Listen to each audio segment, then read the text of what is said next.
Babylon is that original hoarded knowledge has gone bang, Freemasonry, bang, Christianity, bang, Judaism, bang, secret societies, and all these different parts of our society today actually come from the same source. They're laughing at us, but not for long. Now this is classic, the Babylonian Trinity.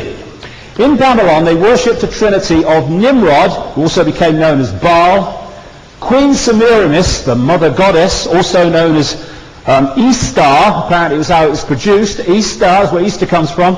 And the third point of the Babylonian Trinity was the virgin son, Tammuz, a mirror image of the story of Jesus. Now what happened is when Semiramis was supposed to have been the mother of Nimrod and then married him and stuff like that, and when Nimrod died, Queen Semiramis, the goddess of Babylon, decreed that he would be symbolized as the sun. She said he'd gone to the sun and became known as Baal, the sun god. And she claimed that she had been miraculously impregnated by the rays of the sun, Nimrod, and gave birth to a virgin son, Tammuz, who was a reincarnation of Nimrod. Therefore, father and son were one. I've heard that somewhere before. Give us a clue. And so all through the ancient world, you'll find the focus on the sun. Often it's symbolizing Nimrod. This is Sri Lankan, and this is Roman. And one of the ways they symbolized the sun was as a lion. The royal animal, the king of the jungle, the king of the solar system with the long mane, the rays of the sun. This is a throne from the Roman Empire. And so you'll see the lion all over British heraldry and royalty and stuff like that. Symbolizes the sun, symbolizes Nimrod, the god of Babylon. On the side of that Freemasonic headquarters in Boston, the sun. Again, all these different apparently unconnected areas of our society are controlled by the same force and come from the same knowledge. Now, one of the ways that they symbolized Nimrod was as the fish god, who they called him, one of the names they called him was Dagon. And this is how they portrayed him, Dagon, symbolically. Well, I'll be Dagon.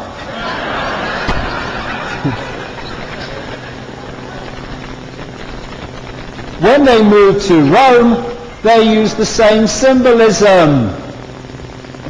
The Roman church is just the church of Babylon. There's a guy turned his toes up like with the fish head on his hat. And so you'll see the symbolism of Nimrod in the military and stuff. Nimrod aircraft and various other things. Nimrod and Osiris were the same deity. It's interesting that what they said about Nimrod was that when he died, Queen Semiramis found all parts of him except the willy, symbolic of the bloodline, I guess. And in Egypt, they said that the wife of Osiris, Isis, who was Egypt's version of Semiramis, she found every part of Osiris except the willy. I mean, it's just a recurring story. Queen Semiramis was known also as Ishtar, which is where we get Easter from. The Christian festival comes from Babylon.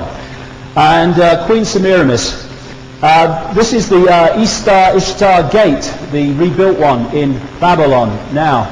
And you find this lady, who was a real goddess symbol of the Illuminati, everywhere. This is an original Babylonian piece of artwork with Ishtar, the Babylonian goddess, and she is protected by the owls, which will become very significant before we get to lunch. Now, what we're looking at, again, is this same knowledge expressing itself in different ways, different names. What they said about Queen Semiramis was she was the virgin mother of Tammuz. What they said about Isis is that she was the virgin mother of Horus. When they moved to Rome and created the Roman Church, they turned Mother Mary into a deity, and what do they call Mother Mary? The Virgin Mother and the Queen of Heaven. It's just a front for the knowledge, and they've sold the people a cover story called a religion. This is an image of how they used to portray Queen Semiramis, Ishtar, in Babylon. That's how they portray Mother Mary and Jesus to this day. That's how they portrayed Isis and Horus. That's how they portray Mother Mary in an English church not far from me. Semiramis, Isis, Mary, same deity, different name, as they went off into different areas. And the basic same knowledge is there. And they also talked about, brought about the image of the Black Madonna, because what they do, the Illuminati, is they reverse everything. If something is white, they'll make it black. If something's black, they'll turn it white. If something is supposed to point up, they'll point it down. This is why the most obvious symbol of Satanism is the reversed star pointing down. Again, inside the temple in Boston, the goddess. And this is the Mother Lodge of Freemasonry in London. This is where they launched Freemasonry into the American colonies. I think this was started in the early 1700s. Very much part of the manipulation of America. Now, London is a big place. It's got endless streets. Where did they park the Mother Lodge of Freemasonry? Great Queen Street. What did they call Semiramis, Ishtar in Babylon? The Great Queen. This is the background to all these apparently unconnected organizations. So when they said, we named Virginia after Elizabeth I, the Virgin Queen. Well, first of all, Queen Elizabeth I was no more a virgin than Madonna.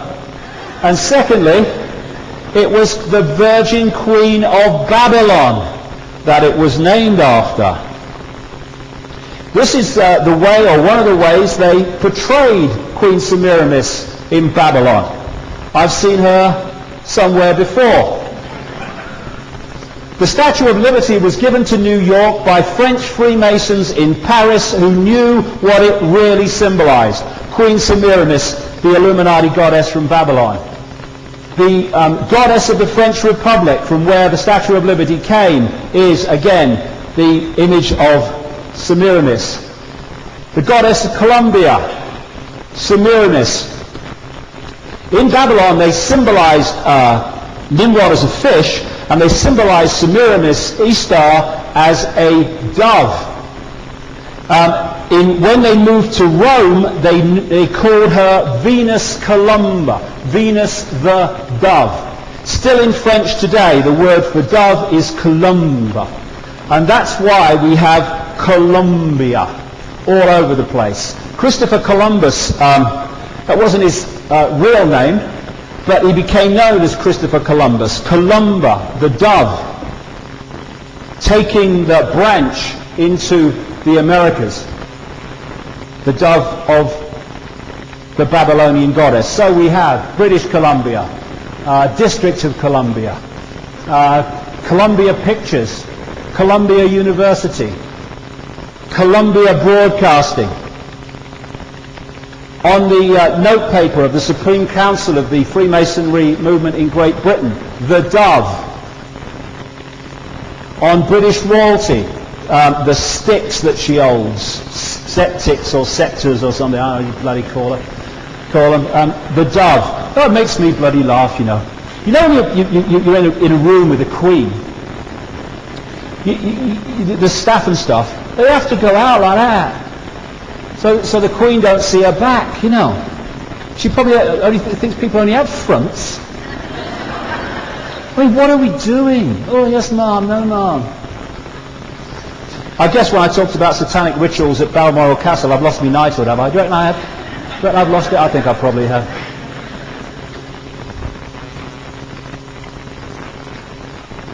When Nimrod died, it was decreed that he would, like Tammuz, because he and Tammuz were one, father and son, would be symbolized from then on with a flame or a torch, the symbol of Nimrod. So we have Queen Semiramis holding the torch of Nimrod. It's all Babylonian symbolism, and it's all the same network. This is the Statue of Liberty right next to the River Seine, in fact on an island in the River Seine in Paris. Mirror image. Because what happened is, as those bloodlines moved out of Babylon into Europe, they took the symbolism with them and dropped it off, and then when they went to the Americas they took the same symbolism. That's why you see it in both places. When they killed Kennedy in Dealey Plaza, just down from where he was shot, the Scottish Rite of Freemasonry put up a obelisk, another ancient symbol, the phallic symbol, the bloodline symbol, and on top they put the flame of Nimrod. We did it, we're telling you, but you can't see it, can you? On Kennedy's grave in Arlington Cemetery, the flame of Nimrod. They use things like, it's the eternal flame. Oh, please. On the place, the Pont-d'Alma Tunnel, where people take their tributes to Diana, where she died in the set-up car crash, you have a massive and exact replica of the flame held by the Statue of Liberty. So, the candle was also used to symbolize Nimrod in Babylon. And so we come to Tammuz, the mirror image of Jesus. If you want a Son of God who died so our sins could be forgiven, and was born on December 25th, well, take your pick.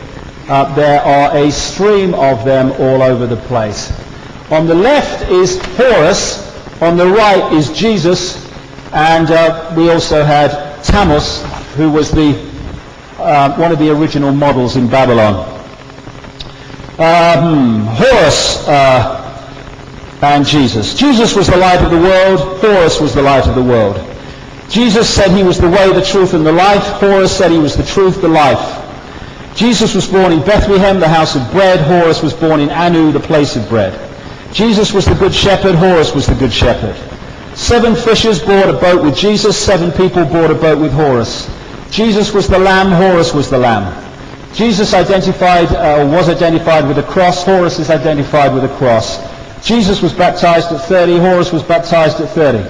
Jesus was the child of a virgin, Mary. Horus was the child of a virgin, Isis. The birth of Jesus was marked by a star. The birth of Horus was marked by a star. Jesus was the child teacher in the temple. Horus was the child teacher in the temple. Jesus had 12 disciples. Horus had 12 followers. Jesus was the morning star. Horus was the morning star. Jesus was the Christ. Horus was the Christ. Jesus was tempted on a mountain by Satan. Horus was tempted on a mountain by Set. Do you reckon there's some connection there? Do you reckon? I don't know. My jury's out. Same knowledge, same control. This is Mithra, who was said to have been born on December the 25th and died at what we call Easter. This was a deity worshipped in the Roman Empire and was basically replaced in the Roman Empire by the worship of Jesus. And the reason people moved from Mithra to Jesus so seamlessly is, apart from the name, nothing seemed to have changed to them. And of course, the cover story religion and the cover story book, that holds the people here so they don't get into multidimensional infinite consciousness and ask questions. Mustn't ask questions. God doesn't want us to know. So Jesus was the light of the world. Yes, the sun. Jesus is coming back on a cloud. Yes, the sun coming back tomorrow morning, actually.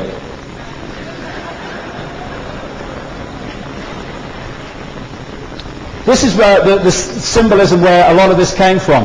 The ancients, they used to symbolize the year with a cross, creating the 4 seasons. I remember the 4 seasons, I'm old enough. Frankie Valli, remember? He used to sing like someone was holding something very tightly, do you remember? cross, and they put the Son on the cross. Ooh! Matter starts working. At this point was the winter solstice, and they said at this point that the Son was born. Because in the northern hemisphere, the Sun reaches the lowest point in its power on the winter solstice, December 21st, 22nd. 3 days later is the 25th in our calendar, and that's when they said that the Sun was born again and started its journey back to the peak of its power in the summer at the summer solstice. And one of the ways that and this is why that so many, the vast majority of these sun deities like Jesus and Mithra were given the birthday of December the 25th, because it was the birthday of the sun, that one. And they used to symbolize the cycle of the sun in relation to the earth as the life of a man going through the year. So he would be a baby here, become a big, strapping, strong man there at the summer solstice, and then would get more and more weak and old and frail until he became like old Father Time here. Now, one of the ways that they symbolized the sun at the peak of the power of this man-sun symbolism was with long golden hair, symbolizing the rays of the sun at the peak of their power in the summer. I've just told the story of Samson, because what happened in the Samson story is as Samson came down into the house of Virgo the Virgin, the house of Delilah, his hair was cut as the rays of the sun got less powerful, and he lost his strength. It's all symbolism, which they say, no, literal, take it literal, cover story. Real background, esoteric symbolism. Esoteric knowledge, public religion. And so you have this symbol all over the place of the sun in that symbol I've just been showing you. This is all around the square where the Ritz Hotel is in Paris, where Diana left, of course, on her journey to her assassination. This is the symbol of NATO, a wholly owned subsidiary of the Illuminati and a stepping stone to their world government. The sun and the cross. This is the symbol of the CIA, another expression of the sun cult controlled by these people. The cross and the sun on the cross. This is in a financial building right next to St. Paul's Cathedral in the City of London. The City of London, what is now known as the financial district, or the square mile where all the banking system comes out of, and the Bank of England, that is one of the real major heart centres of manipulation of this planet in terms of the secret societies of the Illuminati. And St. Paul's Cathedral is right in the heart of that. And across the road is this, and there you see the same symbol, the black sun, reverse symbolism, but basically the same as what I'm talking about. And when they built the cities, because their symbolism is staggering in terms of its detail, when they built the cities, they put these symbols in the cities, their major centres of control. This is Paris and the Arc de Triomphe. And this is one of the major centres of the street plan of Paris, which is a big, big Illuminati centre. There are 12 streets going off from the circle, and the arch is very much Freemasonic symbolism. That's why you have the Royal Arch of Freemasonry, etc. And in terms of Paris, they've even gone so far as to put the sun on the road. And this is known as the star circle.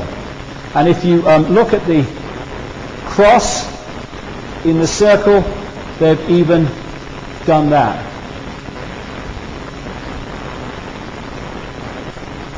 A lot of the great artists and writers, some of them not for malevolent reasons, put this knowledge, secret knowledge, into their paintings and their writings. This is Leonardo da Vinci's famous picture, The Last Supper, in which he's symbolizing that symbol again.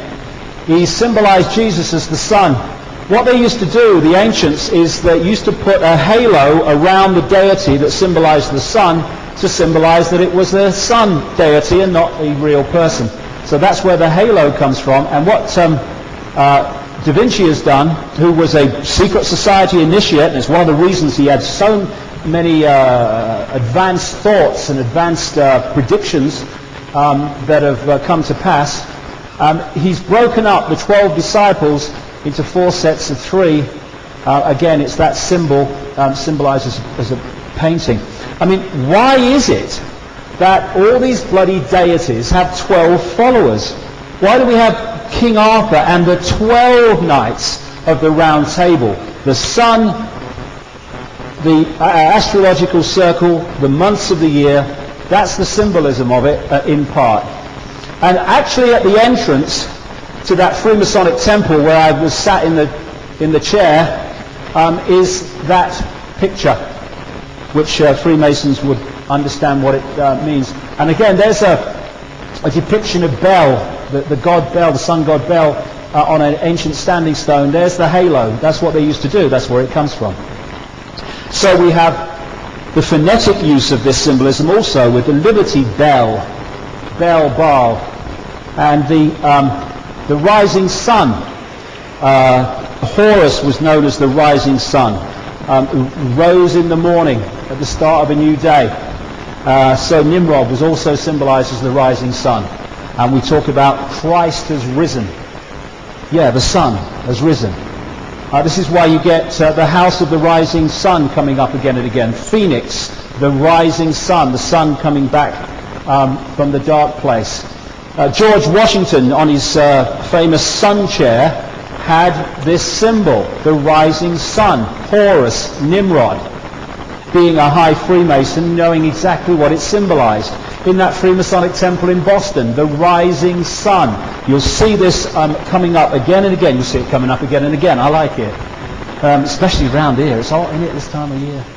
So in Illinois and a lot of the other states, you'll see the sun coming up over the horizon. I mean, Illinois is not famous for its sunshine. And so you have again the recurring theme. Now, you've got to have it in close-up to realize what this is. This is above Downing Street. Tony Blair's home currently. But what are the chances of that? Look, that. The rising sun, and it's even got the rays of it, the same as the sun chair of George Washington. And there's NBC News. Because you see this recurring symbolism in these different organizations in the modern world, what we call the modern world, because they are symbols that all these different, apparently different organizations are controlled by the same force. It's a secret language. The Mormon Church around in Salt Lake City and stuff, you find the rising sun and the reversed satanic symbol. Look. These are all, as the Rolling Stones said, bridges to Babylon. And so is the control that's expanded more and more. Christmas, it goes back to Babylon and that period.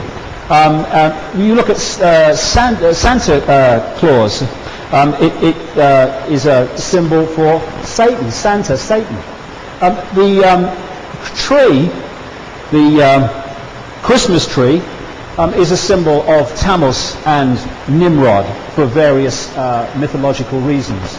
The Yule log goes back to Babylon. The child log. Ishtar said that she came to earth from the moon in an egg.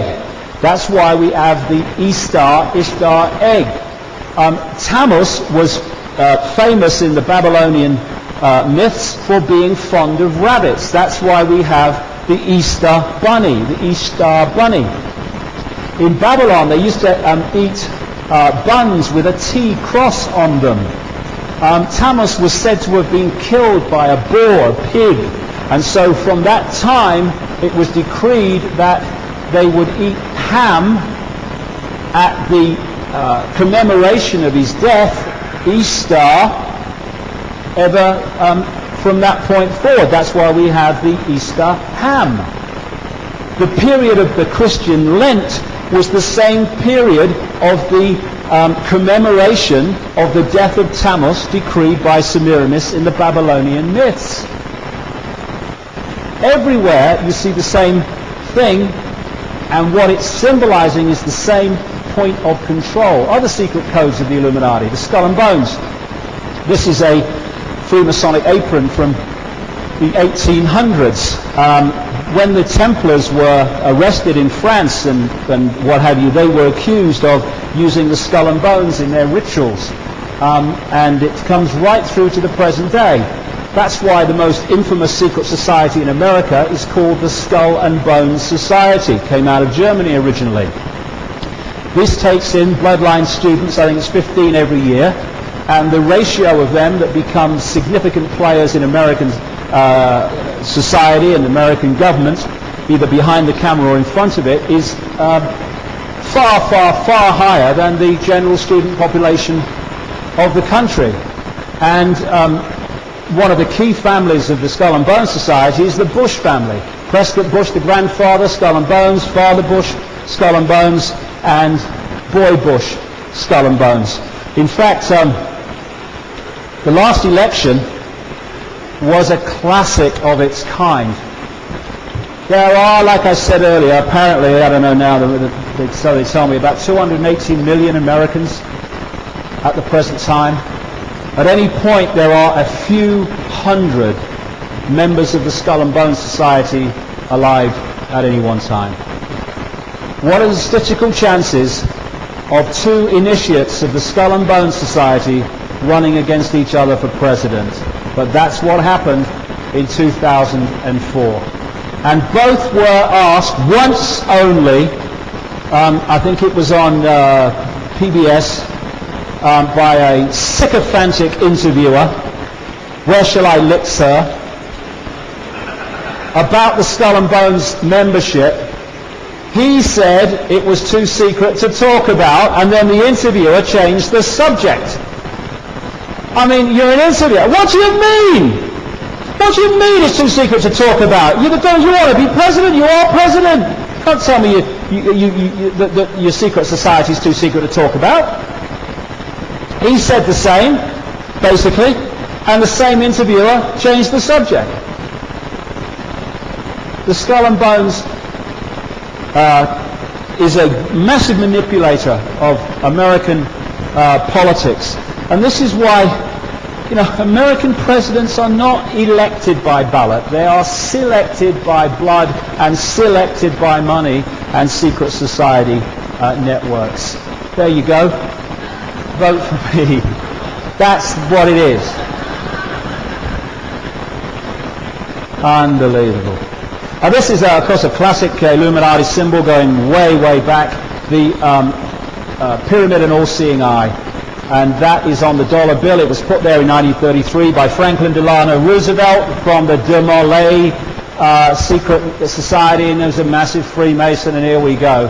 And basically what that says, that writing is, he favors our undertaking new order of the ages. A new world order is one of the code words for this control agenda.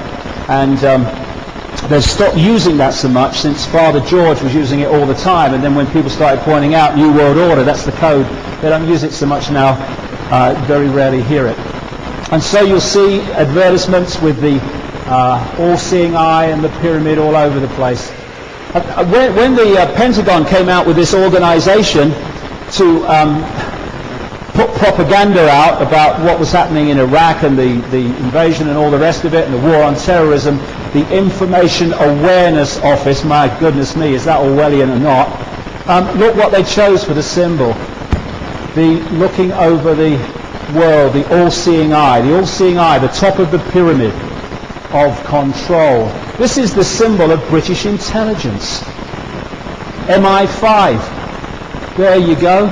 The pyramid, there's the eye. Like I said earlier, and by the way, that fleur-de-lis is a Merovingian symbol. Like I said earlier, when you get to the top of these organizations, Mossad, British intelligence, the CIA, they merge They're a global organization. This is MI6 again, the building next to the Thames, the feel of the pyramid with the capstone missing. This is Dealey Plaza, the street plan, Dealey Plaza where Kennedy was killed. And if someone said to me, without knowing all the rest of it, look at that, that's significant, I'd say, well, come on, mate. You know, there are coincidences, don't go mad. But when you do the research into this year after year, the obsession with symbolism is extraordinary.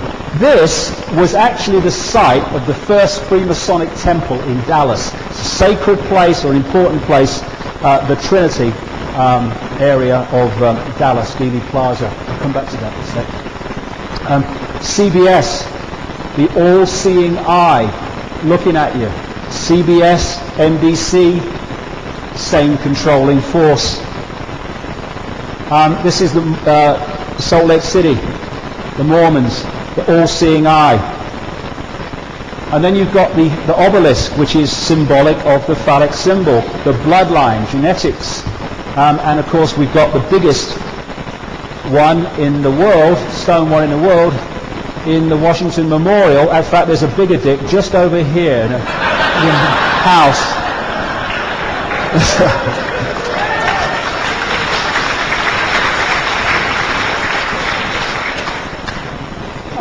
And you've got the church spire. These are all manifestations of the same thing. That's the Washington Freemasonic Memorial there.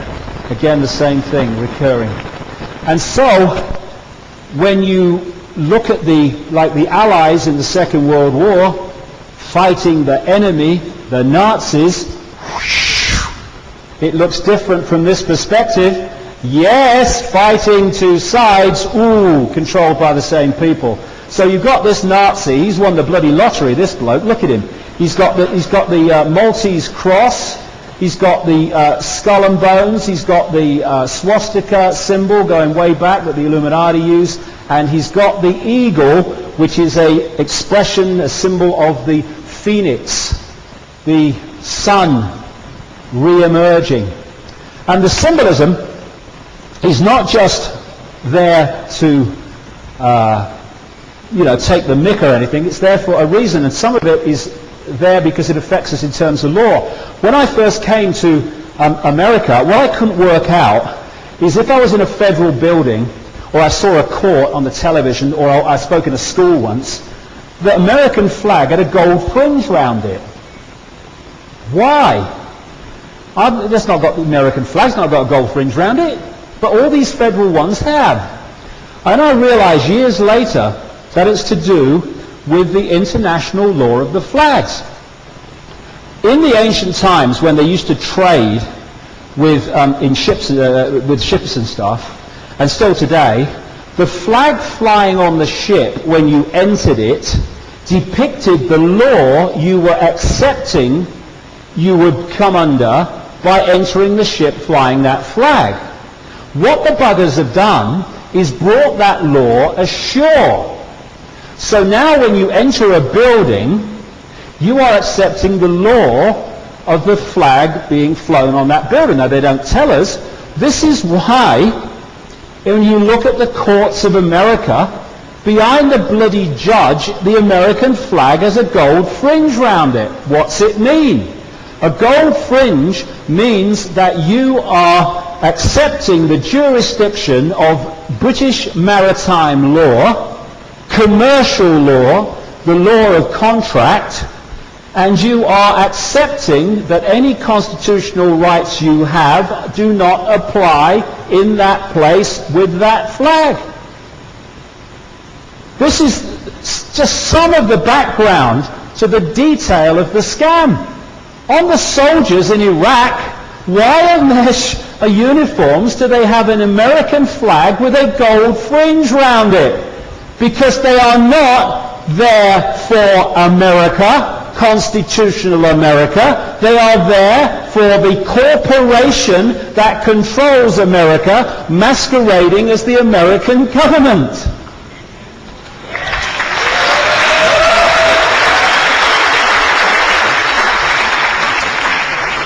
In the streets of Washington, because they started with a blank sheet of land in Washington, they went mad. The reversed star there, five-pointed star, the satanic symbol, that's at the entrance to the Mother Lodge of Freemasonry in London. And you'll find that again, the satanic symbol, in the Mormon church network in Salt Lake City, because it is a satanic organization. Although the vast majority of people who are Mormons have no idea. They are sold the public religion and they don't know about the real background to it. I was taken around Salt Lake City by two lovely girls who had paid to come from Hong Kong and Thailand. They'd saved up for years to come to take people around and try to convert them to the Mormon religion, and paid for it with their own money. And I just said they were lovely. And I said to them at one point, I said, can you explain to me if there's any significance of Joseph Smith and the founders being Freemasons? And one of them said to me, what's a Freemason? That's how it's done. And so, this is from a book called Talisman of the United States, which looks at all the esoteric symbolism in the Washington Street Plan. This is the White House. This is the Congress building. The other way around. This is the White House, the Congress building. And in the street plan, you have the same satanic reversed pentagram. What they do to symbolize the negative is either reverse it, that's why you have the reverse pentagram, or they distort a symbol so it's no longer in balance. And if you go through there, that's 16th Street, around there you find a very strange building in Washington, which I'll come to in a second. One thing I was going to mention is the center of a pentagram is a pentagon, and that's why we have the headquarters of the American military as the Pentagon. So, like I said, just about here, you find a strange building in Washington. Here it is. It's like something out of ancient Egypt or Greece or that kind of period. And behind there is our old friend, the sun coming up over the horizon. Horus, Tammuz, Nimrod. And this is the supreme headquarters, 33rd degree Scottish Rite of Freemasonry. The idea that Freemasonry started in the 1700s and took over from the old Masonic guilds is total crap. It's just another name for a strand of control and manipulation going right back to the ancient world. Again, inside that Boston Masonic headquarters, on the wall is this picture. They don't think they go back to the 1700s. They come through from the ancient world, putting people in positions of power and influence to control society, friend to friend, from centuries past to centuries to come. Oh, I don't think so. Again, the Rosicrucians is a pyramid. There's lots of people involved in the Rosicrucian organization who are seeking enlightenment, but it's another pyramidal organization that locks into the network. This Capitol Hill is not a political building. It is a secret society temple. And I've seen that somewhere before. Yeah, that's where St. Paul's Cathedral, in the heart of the city of London, from which so much of American government and society is controlled. Now, the reason they call it Capitol Hill, and you see Capitol Hill a lot around America, it comes from in the time that the Illuminati were in control in Rome, headquartered in Rome. It comes from Capitoline Hill, which was a sacred place for the Illuminati in terms of their rituals and initiations and their secret society network at the time they were headquartered in Rome. Rome, by the way, and the Vatican is still enormously important in the web, right there at the Spider Center. But that's where Capitol Hill comes from. It's all symbolism. And before we have a bit of lunch, I just want to bring this in, because these three things all connect. And they all come back to the same force again. As I was saying earlier, it's so difficult for people who watch the news and get their information from the mainstream to comprehend that children in their own neighborhoods could be being sacrificed in rituals. But the thing that staggered me as I started to research this in detail was not that it was going on, but the scale of it is staggering, and the kind of people involved in it. The people we see on the news, the people that stand up and pontificate about peace and caring about people. See, when you're sacrificing children, you have no problem with dropping bombs on civilians in Iraq. It just doesn't enter the empathy equation, because there is no empathy. And this is what these guys are involved in. And of course, not a million miles from here is a place called Bohemian Grove. This is the Russian River. It's not Russian there, but there are times of the year when it does. The Russian River, and behind those trees are, I think it's 2,700 acres of redwood forest, a playground for the elite called Bohemian Grove. Go down that road and there you go. It's a place where the elite go to take part in grotesque rituals and many other things. Now, again, Bohemian Grove will be a pyramid. There'll be members of Bohemian Grove, a lot of them that go at certain times of the year, who are not involved in this stuff. But the elite go at certain times when they bloody well are involved in it. And it's interesting how the faces turn up. This is a guy called Glenn Seaborg, who was involved in the development of plutonium. Thank you, Glenn. Great gift to the world. Much appreciated. Speaking at Bohemian Grove in 1957. Who is it sitting next to him? Oh, it's Uncle Ron. And who's this? Tricky bloody Dickie. Two people from massively different walks of life. One at this time a B-movie actor getting on and off his horse, and the other one a soon-to-be career politician, taking on Kennedy in the 60 election. In fact, he was a career politician already. And they both are there at Bohemian Grove, and both go on to be presidents of the United States in a country where anyone can be president. This is what's going on in the background. And what do they do at Bohemian Grove?